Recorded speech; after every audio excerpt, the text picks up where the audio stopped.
O que você acha que representantes, presidentes e delegações de países realmente livres acharão de comparecer a um evento que é dirigido por um violador de direitos humanos sancionado pelos Estados Unidos? Porque se você estava dormindo de ontem para hoje, é exatamente este o caso da COP30. E não é de se espantar que de vez em quando a gente encontra, não raro, um petista, um esquerdista, um guerrilheiro, falando que os médicos e para que sancionar? Foi muito dura essa decisão.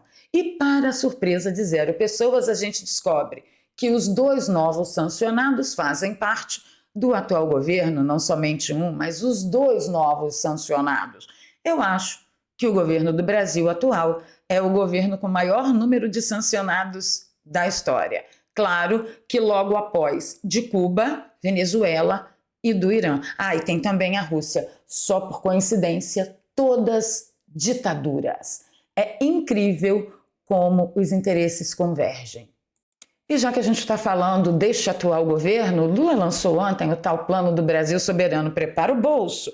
Prepara o bolso, meu bem, porque geralmente quando Lula sai berrando soberania e plano para ajudar empresários mega ricos, como o JBS, por exemplo, que não vai mais poder exportar sua carne para os Estados Unidos, quem paga é a gente. Nessa edição eu também comento com você sobre a verdadeira milícia digital, chamada pelo STF, eu não sei se vai ser pago, tá? Mas chamada pelo STF para melhorar a imagem deles.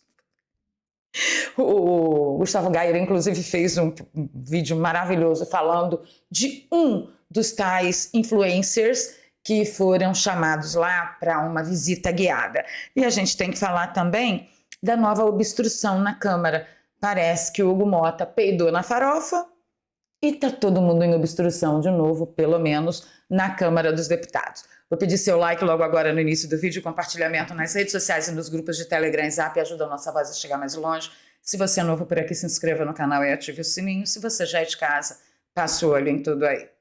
Seja bem-vindo ao hospício, meu bem. Enquanto eu não perco a minha rigidez mental, vamos começar falando do grande plano de Janjo, que disse que vai salvar os empresários brasileiros que Eduardo Bolsonaro e Paulo Figueiredo trabalharam para afundar e deixar o Brasil passando fome, porque essa é a narrativa que está rolando por aí, né? E o Ciro Nogueira, aquele que não assinou o impeachment de Alexandre de Moraes, está lá nas redes sociais falando de economia, e ele critica seriamente, né, o plano de soberania do Janjo. E comentou que lançar auxílio aos setores afetados pelo tarifaço, mas continuar os ataques aos Estados Unidos e a recusa em ligar para o presidente americano é como colocar gás na ferida exposta. Ajuda, mas não resolve. Não, filhinho, não ajuda. Deixa de ser burro ou deixa de ser mau caráter. Ele continua, o socorro era importante e vem com atraso. Não tinha que ter socorro porque a gente não tinha que estar passando por esse tipo de problema. Ele continua, mais importante, no entanto, é deixar a ideologia de lado e sentar à mesa para negociar, coisa que Lula continua se recusando a fazer. Inclusive, ele garantiu que vai ficar cada vez mais socialista. E no socialismo, quando ele é desmascarado, ele não faz negócio com o mundo capitalista, não existe empresa privada. Aprenda sobre isso, Ciro. Aprenda, porque você também vai tomar na cabeça. E você vai se arrepender de não ter assinado tal impeachment, tá bom? Ele está comentando sobre a notícia do Estadão, o Plano Brasil Soberano, que é um paliativo bilionário. Quando eu leio bilionário, que é um paliativo do governo bilionário, eu já encosto minha busanfa na parede e ponho a mão nos bolsos procurando minha carteira. Porque vocês sabem muito bem quem é que vai pagar essa parte do bilionário, né? Somos nós. Diz que é um paliativo bilionário para uma crise comercial sem solução à vista. Não se trata de uma crise comercial. O interessante é que Ciro Nogueira não falou nada de que não se trata de uma crise comercial. Se Lula resolver sentar para negociar com os Estados Unidos, não será uma negociação comercial, será uma negociação de violação de direitos humanos, de suportar violadores de direitos humanos. Gente, isso é muito grave. É muito grave, Ciro Nogueira, pelo amor de Deus. E aí, não menos importante, o Rafael Lima comentou, então quer dizer que o governo vai usar dinheiro de imposto para salvar empresas como, por exemplo, JBS, que não vai poder mais exportar suas carnes para os Estados Unidos, para que o preço da comida fique mais caro, porque é isso que vai acabar acontecendo, tá? Por quê? Porque diz que o governo vai comprar alimentos que deixarem de ser exportados para os Estados Unidos e fará a distribuição. É ou não é o próprio plano quinquenal de Stalin? É ou não é? Quando não vem de um jeito, vem de outro. Uma coisa a gente não pode negar. Os socialistas, os guerrilheiros, eles não perdem uma única oportunidade de avançar com o seu plano de fechar o regime de comunismo no país. Que inferno! Bem, a proposta consta em medida provisória que será editada por Lula e as compras serão feitas, claro, sem licitação, com contratos de 180 dias. Eu quero saber como que ele vai começar a distribuir isso, quanto que vai ser cobrado. Mas, enfim, vamos em frente. Eu quero falar com vocês da verdadeira milícia digital que foi convidada para fazer uma tour guiada no STF. Influencers foram convidados, né, para passar uma imagem mais positiva do STF, como se isso fosse possível com influencers. Mas o que vocês não podem perder foi o Gustavo Gayer. Ele fez um vídeo ontem à noite falando a respeito do naipe dos influenciadores, gente que eu nunca ouvi falar, nem mais gordo, nem mais lindo, nem mais magro, nem mais feio, mas assim, gente, eles estão mal. Eles estão muito mal. Eles acham mesmo que vai melhorar a imagem do STF com um monte de influencer dizendo, olha, eu estive aqui no STF, vejam como é legal? É assim que eles pensam que nós somos, um bando de idiotas, né? Bem, vamos lá para o Hugo Mota, que a gente vai falar já já de sanção, e o Hugo Mota parece que entrou ali no radar indesejado de Donald Trump. O que aconteceu? Hugo Mota peidou na farofa, rompeu o acordo e apresentou as prioridades da Câmara para o segundo semestre. Adivinha o que não tem nas prioridades da Câmara? Se você disse anistia, fim do foro privilegiado, você acertou. Ele fez um acordo, a oposição cessou a obstrução, confiando na palavra de Hugo Mota, e Hugo Mota fez o quê? Desculpa, eu não vou atender vocês, porque por causa do vídeo do Felca, nós vamos priorizar a proteção às nossas criancinhas. Bem, eu sugiro que vocês nos sigam lá no X e a professora Paula Marisa também, porque ela está fazendo um estrago nessa história do tamanho do mundo e mostrando os vídeos que o Felca está apagando, posts que o Felca está apagando, que é assim, de desesperar qualquer mãe que imagine que o seu filho acompanhe o Felca na internet. Aí é que dá um... né, explode a nossa cabeça, dizer como que esse cara tem coragem de dizer que ele defende as criancinhas na rede social. Gente, é típico Felipe Neto, coisas do passado do Felipe Neto, que depois ele diz que consertou. O Felca é pelo mesmo caminho. Deu um pulinho lá, mas vamos voltar à obstrução. O André Marcília disse que para alguns parlamentares Hugo Mota é como aquela pessoa infiel que trai 1, 2, 20 vezes, mas que quando volta é sempre recebida de braços abertos. Como que ele consegue isso? Fazendo uma nova promessa para voltar a ser tratada como aliada. E realmente eu estou profundamente irritada. Eu quero ver como que vai se dar essa nova obstrução e até onde vai. Cabe aqui um comentário também importante, que ontem eu fiquei sabendo da Carolina Detone e do Carlos Jordi, que foram citados pela Comissão de Ética da Câmara e vão ser processados por terem feito a tomada lá, né, de lugar na mesa diretora e tal, impedido os trabalhos de continuarem, de serem abertos. Enfim, o que o PT sempre fez a vida inteira, a oposição não pode fazer. E isso, só isso já deveria arrepiar todos os seus pelos do corpo de medo e terror, porque está nítido, notório, que aqui no Brasil tem um lado que é perseguido, que é impedido de legislar, é impedido de se manifestar, é impedido de fazer militância, é impedido de dizer, por exemplo, Bolsonaro mito. No entanto, existem vários influenciadores que fizeram uma tour guiada pelo STF que terão total liberdade para dizer STF mito. Né? Isso deveria te apavorar bastante. Mas, enfim, já que a gente vai falar de sanção, é necessário que eu traga essa notícia do Paulo Capelli. Vamos levar em consideração que é o Paulo Capelli, mas o Paulo Capelli noticiou que nota vira pauta de reunião do governo Trump sobre novas sanções. Ontem, Eduardo Bolsonaro e Paulo Figueiredo estiveram em reunião com a Casa Branca, com o Donald Trump, e nós não ficamos sabendo de nada de detalhes do resultado dessa reunião. Mas nós ficamos sabendo, no mesmo dia, que 2 brasileiros que, só por coincidência, fazem parte do atual governo, foram sancionados por suas atuações no tal programa Mais Médicos, que Bolsonaro sempre denunciou como um programa escravagista contemporâneo. E a gente vai falar sobre isso. Olha, Mota, eu te desejo sorte. O secretário Marco Rubio, que é cubano e que leva essa questão para o muito pessoal, ele disse que estava tomando medidas para impor restrições de vistos a vários funcionários de governos africanos, cubanos, granadinos, cúmplices de esquema de exportação forçada de trabalho forçado do regime cubano. Estamos comprometidos em pôr fim à prática. Os países cúmplices dessa prática exploratória devem pensar 2 vezes. Ele não falou ali brasileiro, mas olha, 2 brasileiros levaram na cabeça, e eu tenho aqui a matéria do Miami Herald, e que deu a notícia, né, que Trump sancionou brasileiros ex-funcionários da OPAS, já vou trocar em miúdos com vocês, por missão médica cubana no Brasil. O que vocês precisam entender é o seguinte: essa OPAS cobrava 5% para fazer a intermediação entre os médicos cubanos e a contratação deles, tá? Então, o governo de Dilma fez o seguinte: eu pago 100 reais de salário, só que R$ 85 eu mando para o governo cubano, que afinal de contas foi a educação pública que formou esses médicos, ok? E pago 15% de salário para o médico que fica aqui. O médico que quiser vir, ele tem que concordar em vir sozinho, não dou o direito dele trazer a família.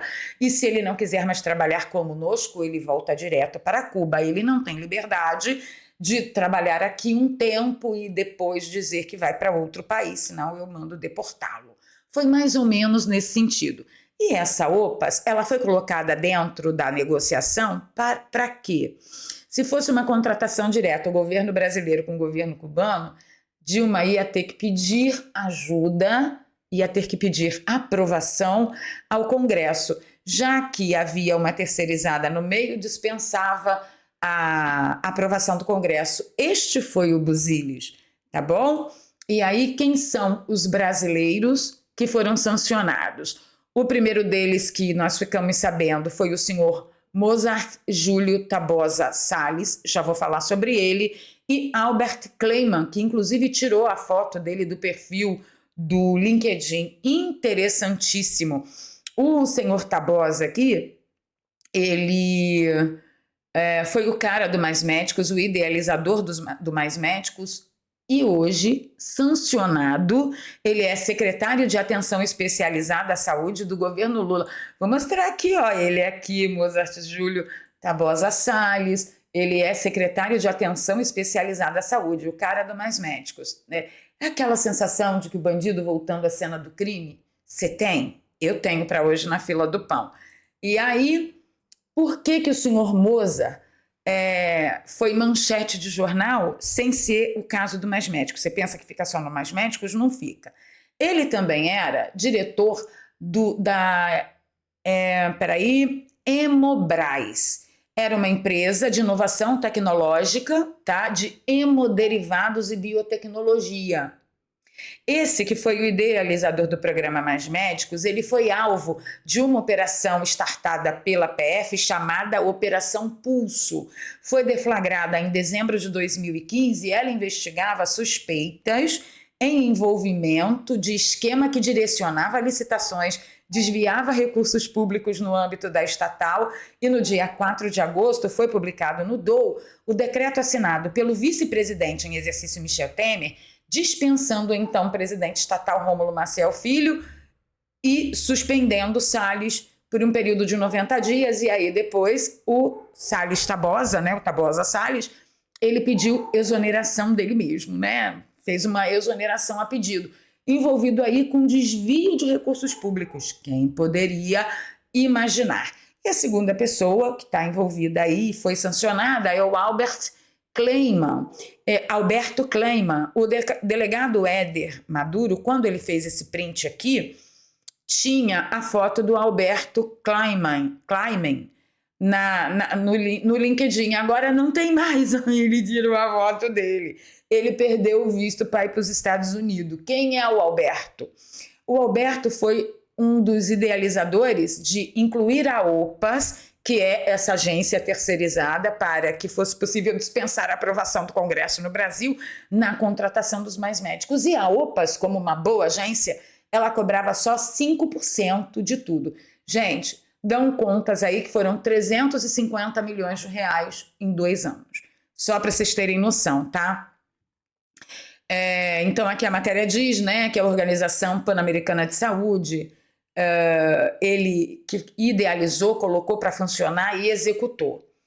Ele foi contratado atualmente como diretor de Relações Internacionais da COP30. COP30. Vocês têm noção?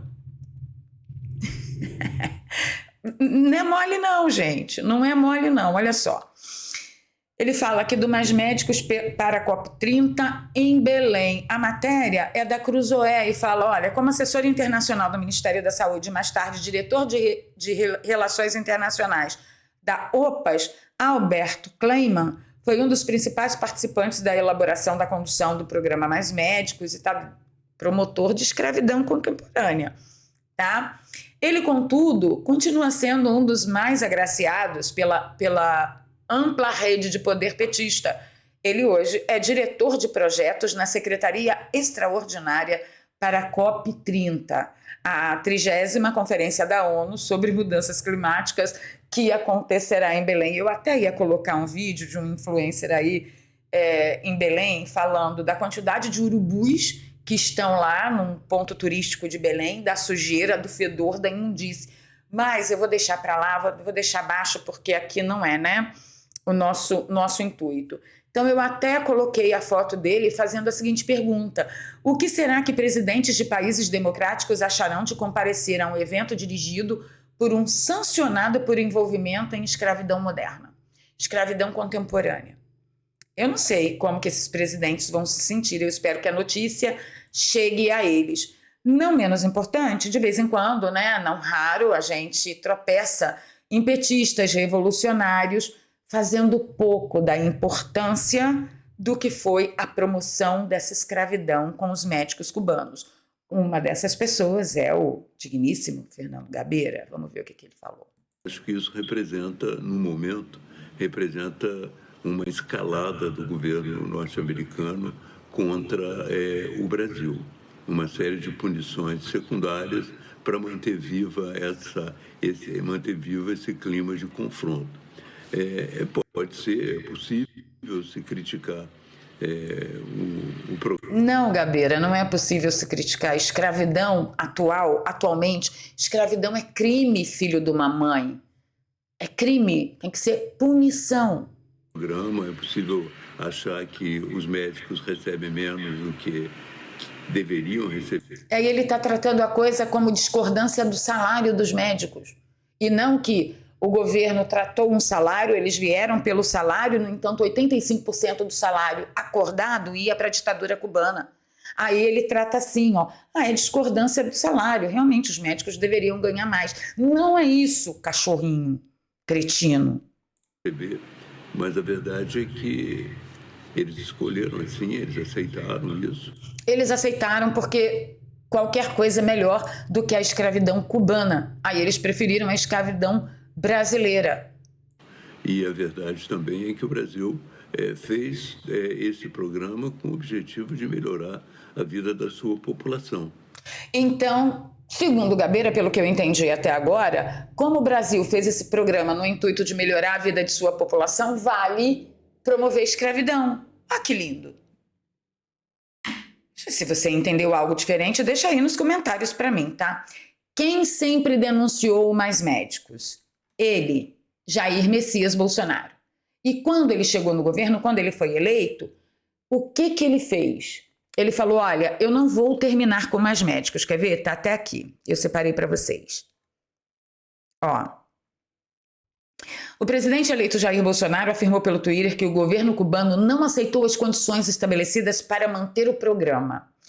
Quais foram as condições estabelecidas? Bolsonaro defendia fazer o revalida, porque nós tínhamos muitas notícias não confirmadas e algumas já confirmadas, de que, por exemplo, os médicos não eram médicos, eles eram enfermeiros, não eram médicos, portanto, não passariam no revalida e, por isso, não podia ter revalida no programa Mais Médicos da Dilma e desse pessoal aí, desses dois maravilhindos que foram sancionados. Segundo, eles receberiam 100% do salário, eles teriam que ter autorização do governo cubano para trazer as suas famílias e, se quisessem pedir, né, cidadania brasileira e cumprissem todo o rito para isso, que o Brasil concederia a cidadania brasileira para eles.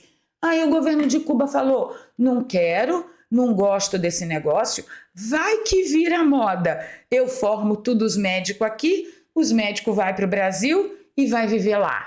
E eu perco a escravidão, eu perco o meu escravo de estimação. Aí o que aconteceu? Cuba retirou todo mundo daqui. Aí vem o Fernando Gabeira, um revolucionário de quinta categoria, dizer que não, é um exagero. Imagina, você pode até criticar. Criticar? Eu acho que tem que ter punição. Punição da boa, da braba. Entendeu? É isso. Ficando por aqui, pedindo seu like, seu compartilhamento. Eu tô doida para assistir o Paulo Figueiredo hoje, saber de Eduardo Bolsonaro que tantas foi essa reunião, tá? Tô muito feliz. E tô de olho também na obstrução. E você? Tá pucto que nem eu por causa de novo, Hugo Mota falhando na palavra? Deixa aí nos comentários para mim. Beijo no coração. Se você gosta do meu trabalho, aqui tem um Pix. Eu estou precisando da sua ajuda para cobrir as despesas dessa minha mudança interestadual por motivo de saúde de um familiar muito próximo. E agradeço a sua generosidade. Beijo. A gente se encontra nos comentários. Não esquece do meu like e de compartilhar. Mas vamos para os comentários, que é a parte que eu mais amo desse programa. Quem diria, hein? Será que chega na Dilma? Será que chega no Janjo? A esperança é a última que morre mesmo. Não paga imposto ainda, tem esperança.